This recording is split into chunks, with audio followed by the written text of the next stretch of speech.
ہم جس معاشرے میں رہتے ہیں وہاں آج بھی ڈیجیٹلائزیشن کے اور 21ویں صدی کے اس دور میں بھی بدقسمتی سے عورت آج بھی اپنا بنیادی حق مانگ رہی ہے جو اس کو نہیں دیا جا رہا۔ بہت سی توجیحات پیش کی جاتی ہیں، عورت مارچ کے اوپر جو ہے وہ کرٹیک کی جاتی ہے۔ پاکستان میں ارلی چائلڈ کو کے اوپر پابندی میرج پہ پابندی لگانے کے لیے پارلیمنٹ میں بل پیش کیا جاتا ہے تو ہماری اسلامی نظریاتی کونسل ہی اس کے اگینسٹ کھڑی ہو جاتی ہے۔ مولانا فضل الرحمان صاحب کہتے ہیں کہ ہم اس بل کے خلاف سڑکوں پر آئیں گے۔ یہ ایک انفارچونیٹ مائنڈ سیٹ ہے ہماری سوسائٹی میں، جس کو ہم ریلیجس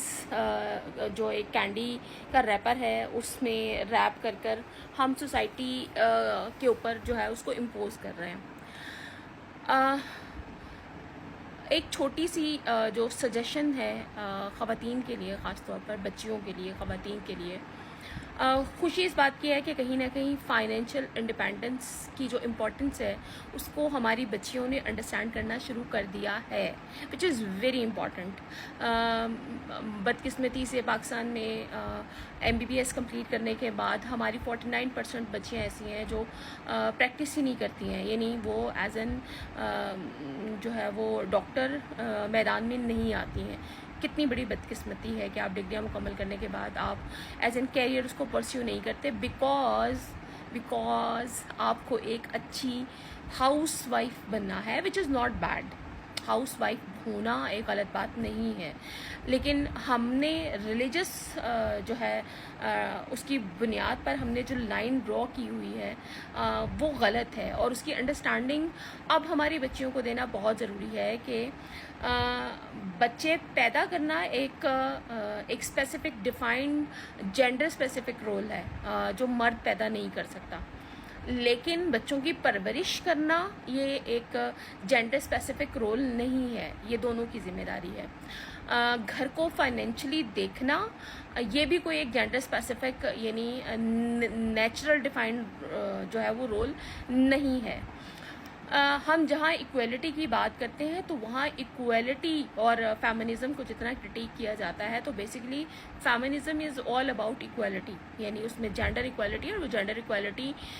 ایکویلٹی ہے۔ آپ جابس کے حوالے سے ایکویلٹی کی بات کریں، رائٹس کے حوالے سے ایکویلٹی کی بات کریں، یہ سب چیزیں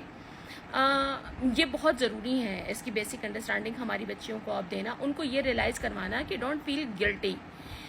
آپ اپنے حقوق کے لیے، اپنے رائٹ کے لیے بات کر رہے ہیں اور آپ اس کے لیے کہیں نہ کہیں سختی سے کھڑے بھی ہو جاتے ہیں، تو اس کے لیے آپ کو کسی گلٹ فیلنگ میں جانے کی ضرورت نہیں ہے، کیونکہ یہ آپ کا ایک نیچرل رائٹ ہے اور اس کے لیے آپ کو آواز اٹھانی ہے۔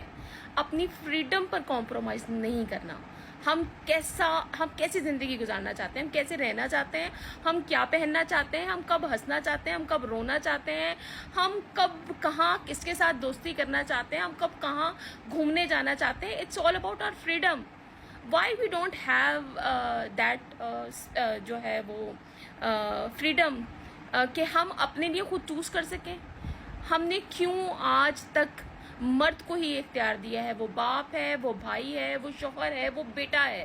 وہ کیوں ہمیشہ ہمارے لیے آج تک یہ